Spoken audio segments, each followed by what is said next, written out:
Dhanik Bharat educational institutions inter IIT JEE NEET admission open. ఆ నియోజకవర్గంలో రాజకీయం సెగలు పుట్టిస్తోంది. ఆ ఇద్దరు నేతల మధ్య పచ్చగడ్డి వేస్తే భగ్గుమంటోంది. మాటల తూటాలు పేలుతున్నాయి. విమర్శలు పతాక స్థాయికి చేరాయి. నేను చేస్తున్న అభివృద్ధిని చూసి ఓర్వలేకే ఆరోపణలు చేస్తున్నారని అధికార పార్టీ మంత్రి అంటుంటే, అసలు నువ్వు చేసిన అభివృద్ధి ఎక్కడ అంటూ మాజీ ఎమ్మెల్యే ఎదురు దాడికి దిగుతున్నారు. ఇంతకీ ఎవరా నేతలు? నంద్యాల జిల్లా బనగానపల్లె కోటలో సాగుతున్న ఈ యుద్ధం ఏంటి? ఈ స్టోరీలో చూద్దాం.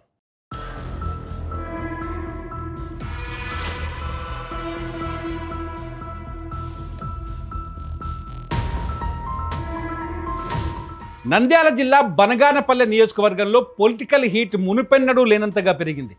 ప్రస్తుత మంత్రి బీసీ జనార్దన్ రెడ్డి, మాజీ ఎమ్మెల్యే వైసీపీ నేత కాటసాని రామిరెడ్డి మధ్య మాటల యుద్ధం తారాస్థాయికి చేరింది. అధికారంలోకి వచ్చిన తర్వాత నియోజకవర్గానికి చేసిందేమీ లేదని, మంత్రి పదవిలో ఉన్న అభివృద్ధి శూన్యమని కాటసాని రామిరెడ్డి విమర్శనాస్త్రాలు సంధిస్తున్నారు. ఓటర్స్ కూల్చేస్తా ఉన్నారు, మదర్సాలు కూల్చేస్తా ఉన్నారు, ఇది ఈద్గాలు కూల్చేస్తా ఉన్నారు. ఈ విధంగా దౌర్జన్యంతో మరి అధికారులు అక్కడ ఉన్నారు, ఎస్ఆర్బిసికి సంబంధించిన అధికారులు ఉన్నారు. అధికారులు ఉండి కూడా ఈ రోజు దౌర్జన్యంగా మంత్రి గారు కూల్చేస్తా ఉంటే కనీసం పోలీస్ కంప్లైంట్ కూడా వాళ్ళు ఇచ్చే పరిస్థితులు లేరు. రోడ్లు వేయించి ఆపై విజిలెన్స్ అధికారులతో తనిఖీలు చేయించి నాణ్యత లేదన్న నెపంతో కాంట్రాక్టర్లను భయపెడుతున్నారని, అక్రమంగా వసూళ్లకు పాల్పడుతున్నారని కాటసాని సంచలన ఆరోపణలు చేస్తున్నారు. అంతటితో ఆగకుండా 10th క్లాస్ 4 సార్లు ఫెయిల్ అయిన బీసీ జనార్దన్ రెడ్డికి రోడ్ల నాణ్యత గురించి ఏం తెలుస్తుంది అంటూ వ్యక్తిగత విమర్శలకు దిగడం నియోజకవర్గంలో హాట్ టాపిక్ అయింది. కాంట్రాక్టర్ల నుంచి 5 నుంచి 10% కమిషన్లు వసూలు చేస్తున్నారని కాటసాని ప్రధానంగా ఆరోపిస్తున్నారు. కాటసాని చేసిన ఈ ఆరోపణలను మంత్రి బీసీ జనార్దన్ రెడ్డి అంతే ధీటుగా తిప్పికొడుతున్నారు.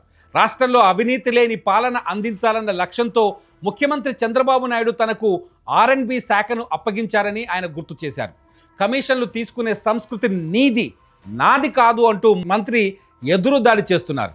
నియోజకవర్గంలో తన భార్య జోక్యం ఉందని చేస్తున్న విమర్శలను ఆయన తీవ్రంగా ఖండించారు.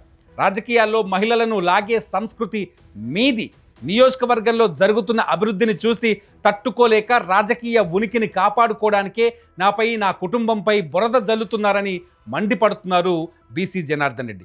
గతంలో ఎవరూ చేయని విధంగా ఎకరన్నర స్థలంలో భారీ షాదీఖానా నిర్మిస్తున్నామని, ఇవన్నీ చూసి ఓర్వలేకనే అసత్య ప్రచారాలు చేస్తున్నారని, అందుకే ప్రజలు ఎన్నికల్లో తగిన గుణపాఠం చెప్పారని మంత్రి ఎద్దేవా చేస్తున్నారు. మొత్తానికి ఒకవైపు మంత్రి బీసీ జనార్దన్ రెడ్డి, మరోవైపు మాజీ ఎమ్మెల్యే కాటసాని రామిరెడ్డి ఎక్కడా తగ్గని ఇద్దరు నేతల మధ్య సాగుతున్న ఆధిపత్య పోరు బనగానపల్లె రాజకీయాలను రసవత్తరంగా మార్చేస్తోంది. మున్ముందు ఈ వివాదం ఎన్ని మలుపులు తిరుగుతుందో అన్నది ఆసక్తికరంగా మారింది. మరి మీరేమనుకుంటున్నారు? ఈ వీడియో కింద కామెంట్ చేయండి. 33,000 ఎవరు సాహిత్య పట్టున్నారు కదా. ఇదంతా చంద్రబాబు నాయుడు గారి పుణ్యం. ఇంత కష్టాల్లో ఉంటే కూడా రాష్ట్రము మీ అందరి కోసం ఈరోజు ఆర్థికంగా ఇబ్బందులు ఉన్నాయి, డబ్బులు లేవు రాష్ట్రంలో, పేదవాళ్ళకి చేయాలని చెప్పి చేతనైన సాయం మీకు అందరికీ ఎవరు లేకుండా అడిగిన వాళ్ళకు ప్రతి ఒక్కరికి మీకు ఇస్తున్నామా లేదా? ఎవరు అబ్జెక్షన్ కూడా చెప్పలేదు. ఎవరైనా ఒక మీకు ఎవరు ఉంటే పలానా ఊరంటే ఆడ రాసి ఇచ్చిపోతే బర్యాంపల్లి టౌన్లోకి అయితే ఎవరైనా రాని ఇస్తున్నాం.